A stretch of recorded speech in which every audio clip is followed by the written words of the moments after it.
అత్యంత ఉత్కృష్టమైనటువంటి తిథి. అసలు మిగిలిన తిథులు మీరు చేశారా చెయ్యలేదా కాసేపు పక్కన పెట్టేయండి.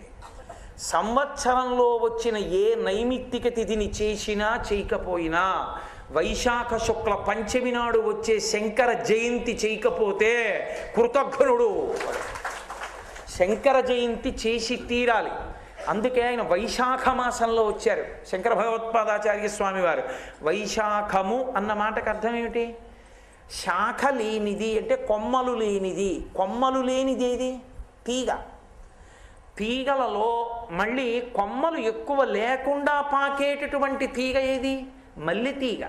అందుకే మధుమాసము చైత్రమాసము, మాధవ మాసము వైశాఖ మాసము, లత తీగ మాధవీలత, మాధవీ పుష్పము మల్లె పువ్వు, మల్లె తీగ మాధవీలత,